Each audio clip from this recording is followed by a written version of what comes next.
Halo, selamat siang, Bapak Ibu Saudara-saudari pencinta DGS Official. Pada siang hari ini, saya live kembali untuk membahas salah satu topik yang menarik karena saya menonton beberapa channel yang berbicara tentang sola scriptura dan juga saya membaca salah satu tulisan dari seorang yang menulis tentang sola scriptura. Dari dua tulisan dan satu video yang saya lihat, di sana ada pernyataan yang berbeda antara yang satu dengan yang lain. Yang satu mengatakan bahwa yang mengatakan satu-satunya yang tertulis di Alkitab yang dipercaya itu adalah penganut solo scriptura. Tapi berbeda dengan tulisan yang ditulis oleh salah seorang yang saya kira adalah bisa jadi dia seorang lulusan teologi dan dia menulis bahwa sola scriptura itu ya apa yang tertulis di dalam Alkitab, itulah yang dipercaya. Karena kita ngobrol santai, maka saya juga akan santai. Tapi mohon maaf, saya tidak menampilkan wajah saya. Saya takut nanti banyak orang yang tertarik. Oke, baiklah, saya lanjutkan ya. Itu intermezzo saja. Jadi saudara-saudari, kenapa saya membahas tentang sola scriptura? Mungkin ada orang yang bertanya-tanya, kenapa saya bahas itu? Apa urusan Katolik dengan itu? Sebenarnya sih tidak ada. Tapi saya membahas karena mereka menyinggung Katolik. Hah, itu dia masalahnya, ya. Mereka menyinggung Katolik, apalagi di dalam buku yang saya tampilkan nanti, ya.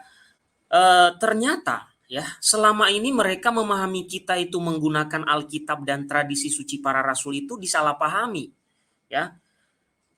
Jadi yang nanti akan kita lihat di buku itu dia mengatakan bahwa tradisi yang kita pahami dari para rasul itu adalah suatu ajaran di samping Alkitab atau tidak terkait dengan Alkitab. Nah, ini nih yang eh, kalau yang menulis bukunya seorang sarjana, seorang teolog, seorang pendeta, saya pikir ini adalah sesuatu yang perlu dikoreksi. Nah, Bapak Ibu, sebelum saya memulai untuk menjabarkan ini, saya sedikitnya akan menampilkan dulu cuplikan video, ya. Saya sebut saja channelnya yaitu dari The Sinner Channel, ya. Kemudian nanti saya cocokkan dengan apa yang ditulis oleh salah seorang yang saya anggap mungkin pendeta tentang sola scriptura ini. Nah, pertanyaannya nanti kenapa dua orang ini bisa berbeda pahamnya soal scriptura, ya? Dan kenapa banyak yang salah memahami tentang Katolik? Termasuk dalam buku pendeta ini. Kita nanti akan lihat. Dan apa yang dimaksud tradisi? Tradisi suci para rasul itu ajarannya semacam apa? Nah, saya tidak akan jauh-jauh membahas karena 2 hari ke depan ini kita nanti akan merayakan Natal. Nah, saya bahas itu nanti tradisinya, ya. Karena tradisi ini baru ada perayaan Natal ini sekitar abad kedua. Oke, itu yang nanti saya akan bahas sedikit saja untuk membuka pikiran kita soal tradisi para rasul itu apa maknanya. Benarkah itu ajaran di samping Alkitab? Mari kita lihat dulu video berikut ini. Ya, saya hanya mengambil bagian kecil dari channel The Sinners ya. Karena saya melihat beliau ini juga menanggapi Damai Kasih Channel pada bagian ini karena dia apa namanya tag Damai Kasih Channel ya, karena di Damai Kasih Channel itu pernah membahas soal tradisi itu tapi saya tidak di tag ya. Oke, sekarang kita lihat bagian ini apa yang dia bicarakan soal skriptura. Kita akan perbandingkan dengan apa yang disampaikan oleh salah seorang yang menulis tulisan nanti yang saya tampilkan. Sekarang kita dengarkan dulu dari The Sinners Channel apa yang dia sampaikan terkait dengan sola scriptura, ya. Apakah benar seperti yang disampaikan dalam buku itu atau berbeda, ya. Jadi kita tidak bicara tanpa data, tidak bicara tanpa panduan, ya. Kita dengarkan dulu, tapi meskipun saya sudah dengar, supaya Bapak Ibu tidak bingung, dari video ini tadi dia mengatakan bahwa ya, yang mengatakan hanya yang tertulis satu-satunya di Alkitab yang dipercaya itu menurut The Sinners adalah solo scriptura, bukan sola scriptura. Oke? Sekarang kita lihat, kita dengarkan. Kita membagikan dalam 3 tradisi, yaitu nulla scriptura, sola scriptura, dan solo scriptura. Sola scriptura berada di tengah-tengah antara solo scriptura dan nulla scriptura. Posisi reform berada di sola scriptura. Apa yang Alkitab katakan menjadi suatu hal yang membentuk pemikiran kita dan teologi kita, dan seterusnya. Solo scriptura. Solo scriptura dari kalangan karismatik yang liar khususnya, di mana dikatakan yang penting bukan tradisi gereja, yang paling penting adalah Tuhan yang menyatakan berbicara padaku secara personal. Me, my Bible, and my God. Hal ini meniadakan semua tradisi gereja.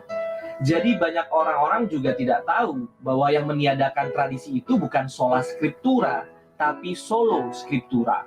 Sola scriptura itu mengatakan bahwa Alkitab itu satu-satunya, bukan satu-satunya prinsip, melainkan satu-satunya prinsip yang tertinggi. Berbeda dengan Alkitab itu satu-satunya prinsip dalam hidup gereja. Sola scriptura memikirkan peranan dari tradisi daripada membentuk gereja. Kita orang reform menerima namanya tradisi reform. Kita orang reform juga menerima tradisi dari gereja mula-mula. Kalsedonka, Niseaka, itu adalah tradisinya yang kita terima. Kalau orang ada yang nggak mau berhubungan sama sekali dengan tradisi, sekarang ada yang namanya independent church, gereja-gereja yang independen. Tapi pertanyaannya, ini independen dari apa? Kalau maksudnya adalah congregational church, itu adalah orang yang dibentuk oleh orang reform, ya ini juga orang Puritan, datang dari Inggris ke Amerika, lalu mereka punya propose pola hidup gereja, tetapi mereka bergantung kepada pengakuan iman yang ada di dalam sejarah gereja. Tapi independen gereja zaman ini, gereja independen zaman ini berbeda, di mana mereka melepaskan diri dari segala sesuatu, tidak mau ada sinode, tidak mau mengikatkan diri dengan gereja lokal lainnya, bahkan akhirnya tidak mengikatkan diri pada tradisi apapun. Itu yang disebut solo scriptura, hanya menikmati Alkitab itu saja. Oke, Bapak Ibu, sampai di situ saya sudah menangkap, ya. Jadi menurut dia, menurut Willy de Rooms, ya, sola scriptura itu masih mengakui tradisi menurut dia. Yang tidak mengakui itu adalah solo scriptura. Nah, ini nih, ya. Solo scriptura itu Bapak Ibu saya beritahukan, itu ada belakangan. Ada belakangan. Ya. Martin Luther ketika awal pembentukan reformasi atau reformasi gereja menurut mereka, itu hanya 3 sola itu. Sola scriptura, sola gratia, dan sola fide. Sola scriptura belakangan ada ketika Calvin. Ya. Ya, sola scriptura ditambah lagi nanti, ya, soli deo gloria. Oke? Itu saja dulu saya tambahkan. Jadi kita kunci dulu itu. Katanya yang mengakui satu-satunya dan hanya menikmati tulisan yang ada di Alkitab itu diartikan sebagai sola scriptura. Oke? Sekarang kita lihat tulisan, ya. Ini kan dari video yang mengaku reformit. Sekarang kita lihat tulisan. Saya kurang tahu yang menulis reformit atau bukan. Tapi nanti saya tunjukkan namanya. Saya tunjukkan judul bukunya. Oke? Apa yang dia pahami? Apakah sama dengan yang dipahami oleh orang yang ada di dalam video tadi? Mari kita lihat.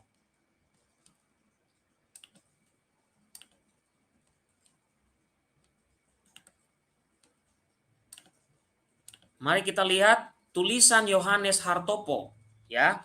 Sekarang saya ke judul bukunya dulu sebelum saya ke halaman 3. Oke?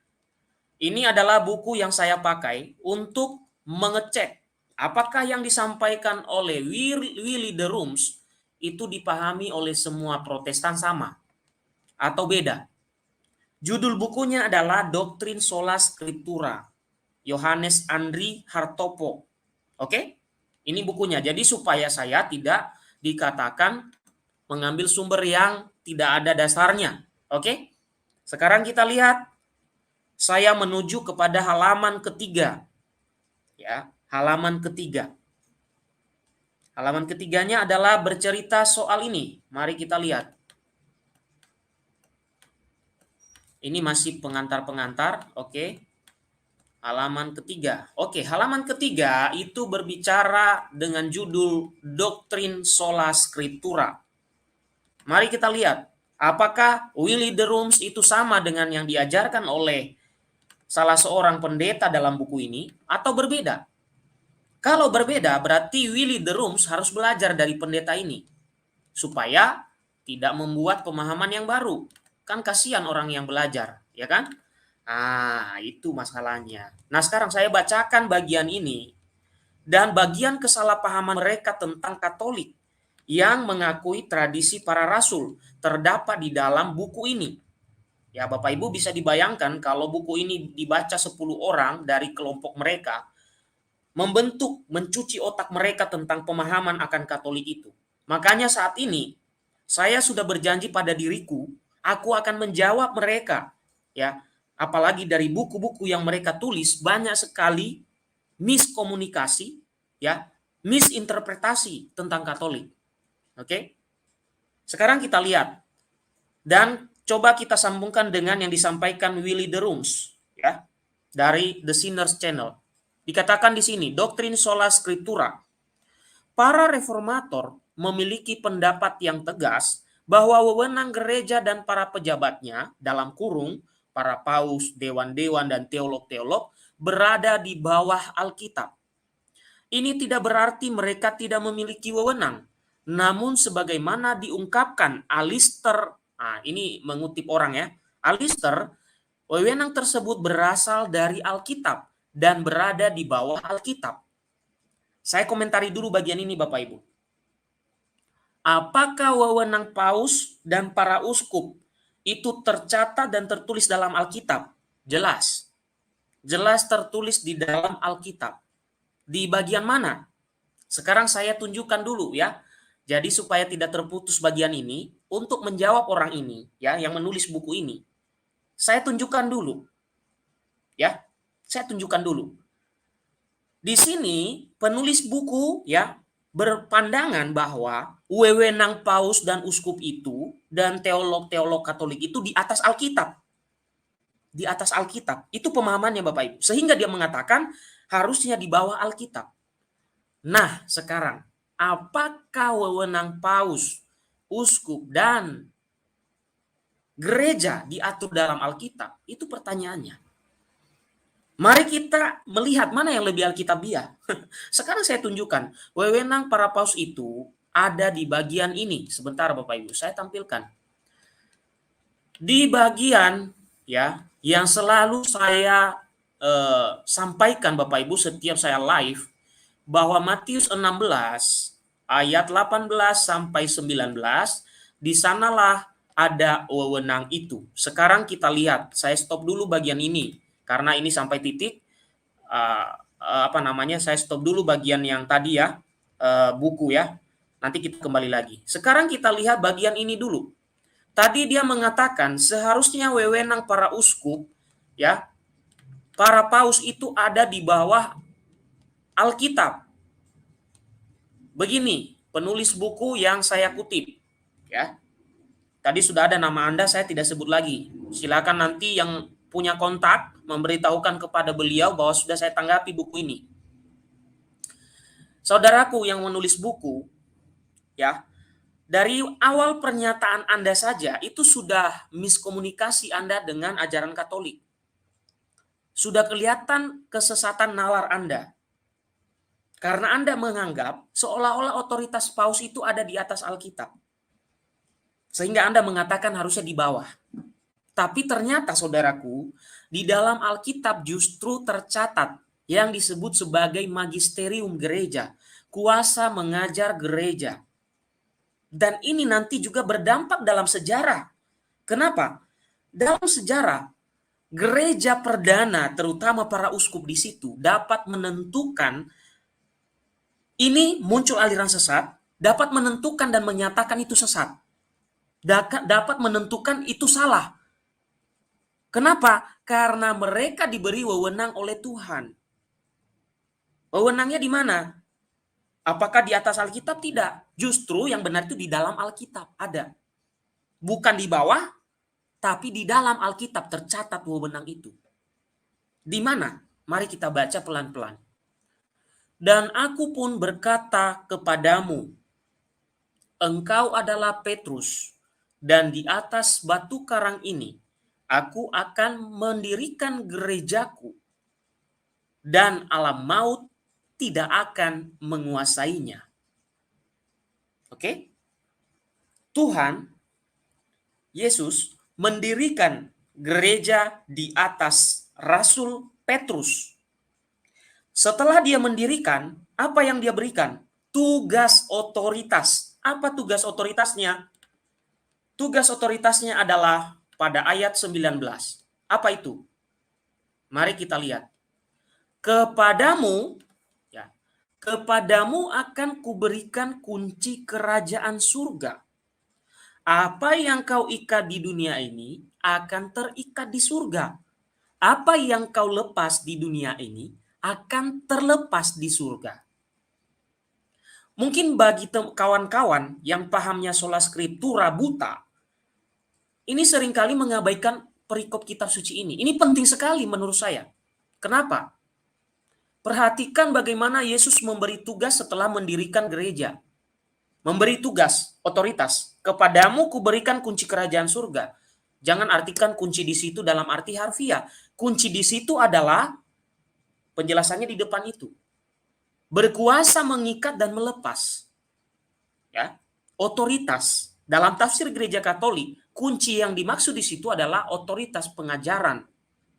Maka jangan heran, dalam berbagai konsili, dalam berbagai kemunculan aliran-aliran sesat, Gereja Katolik itu selalu bersuara memberitahu itu salah. Anatema, sesat, bidat. Kenapa? Diberikan otoritas menjaga ajaran itu yang sudah diwarisi para rasul. Jadi saudaraku yang menulis dalam buku tadi, dari pernyataan pertama buku Anda, ya kalau saya sih sebagai seorang penulis, kalau dari pernyataan pertama itu saja sudah salah, apalagi isinya. Dari pernyataan pertama, kalimat pertama sudah salah. Jadi paus, para uskup itu diberikan kuasa mengajar ataupun magisterium gereja. Ya. Berdasarkan apa yang tertulis di dalam kitab suci, bukan berdasarkan apa yang Anda katakan di dalam tulisan itu. Kenapa Anda tidak mengutip kitab suci? Ya, yang misalnya mengutip ini misalnya. Kenapa? Apakah Anda menghindar? Ya, saya selalu mengatakan Bapak Ibu, banyak orang yang sentimen dan tidak mau berdamai atau tidak mau tahu dengan Katolik itu asal ngomong. Ya.